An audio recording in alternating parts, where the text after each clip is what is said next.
Hey, YouTube world. We are back and with a lot shorter hair now. Very different look from what you may be used to, so still continue to download, rate, review, and subscribe as we get kind of the closest thing I've done to real-time breaking news. What we're seeing right now is that Michael Jordan and Jordan Brand, this is in the middle of the COVID pandemic and everything going on, is donating $100 million over the next 10 seasons to causes related to social justice reform, contributing to minimizing systemic racism and causes being put back into communities that need it. And so first of all, the overwhelming thought that came to my mind right at the beginning was people are going to be like Jordan Love again, all the praise for Michael Jordan the way they did for 5 straight weeks watching a documentary about the Bulls in the 90s. So it's just another reminder of where Michael Jordan stands in his popularity being at a higher plateau than it was before. And people were gonna, praise Michael Jordan and do the this is why he's better than LeBron thing and all the stuff that's not related to anything going on in the basketball world. But something that I did find interesting as I was devolving on that is, why do people put them in that position more than anything else? And the thing I thought of is that Jordan before was just kind of stay out of these issues, never say anything on a particular topic, and you'll end up being fine. He did that for a number of years and then bred a generation of athletes that followed suit when you talk about basketball players throughout the 90s. Charles Barkley had the famous quote telling essentially black mothers, don't expect us to raise your kids because that's not what we're here to do. We're here to be basketball players, and basically we're here to make a bleep ton of money. And then that continued down the line. Tiger Woods came out of that Michael Jordan era when he hit fame and was basically an African American, but wanted to try and eradicate as much of that as possible in the way that he behaved. He said that much at Stanford when I was reading an article about that. Following suit with Derek Jeter and Tom Brady as the faces of their sport that never said anything that followed suit. Now, as his character progression has progressed, he's gotten to the point where he's willing to give money to causes to continue to further the movements that other people are putting into effect.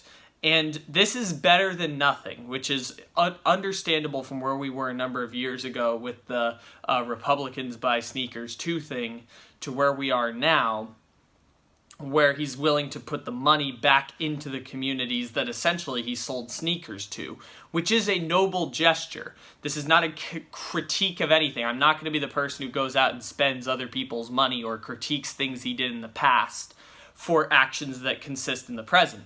But if I'm not going to talk about the past, then we're not going to talk about we're not going to give him the level of praise for now. If we're going to put that to the side, we're only going to concentrate in the present instead of if we're going to put the past aside. So with that coming into full circle, people like to put that LeBron thing in there, the activism that he's done. And LeBron gives time to make meaningful, lasting change because money always comes back. We cycle through money all the time, and that's why money provides us happiness. Time provides us joy, and we all are equal in terms of time because we're never going to get that time back. LeBron commits time to causes like building a school and things of those natures because that's in his nature, and he's created a generation of athletes and just in general people with a platform being okay making these kinds of statements. He's led a generation that quite honestly Michael Jordan worked against for a number of years. So that's one part of the equation when we focus on this conversation about following up suit in activism. But this is so important that it's happening now because it could be easy being in those Jumpman meetings and being in your house and saying this is something that needs to happen, but we're just going to wait until everyone is dead and gone. And I know that that's a dark turn that I took right there for some people, but think about it. Michael Jordan's in his late 50s. Michael Jordan, the business person, will be gone in about 30 years.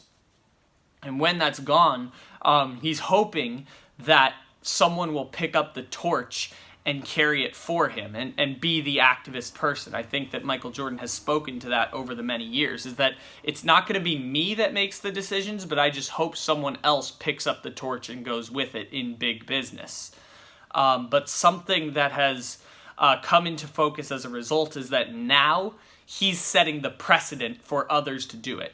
I saw a stat that only about just less than 6,000 people in the world are worth more than $100 million. Michael Jordan's the only one that has committed that money to these causes. The only person worth more than $100 million. And I know it's the Jordan brand and it's spread out over 10 years, but the only person worth of the just less than 6,000 is Michael Jordan. That is setting the precedent instead of waiting for someone else to carry it, because if you wait for that, there will be no precedent to carry on with. And because he's now set the precedent, more companies, more rich people will be willing to put their money forward, because now, instead of just statements, this is the precedent that is being set. It is more impactful, the notion, more than the money of anything else, because that is how you get legitimate policy change. That is how you elect different officials, is by putting the money back into those communities. And now, the Mark Cubans of the world, the Mark Zuckerbergs of the world, the Bill Gateses of the world, the Steve Ballmers of the world, the Tillman Fertittas of the world. Well, Tillman Fertitta less so, but still you get the point. There's about just less than 6,000 people in the world. Unfortunately, because they have the financial resources, they have to make those next steps. Not Michael Jordan, not anything else, not anybody who's donating $10 to a GoFundMe site. It's those people that have to make the significant change. And Michael Jordan is now setting a precedent. And if this makes significant change, this is Michael Jordan's legacy of activism, is getting a bunch of rich people to forward causes against their own personal vendettas.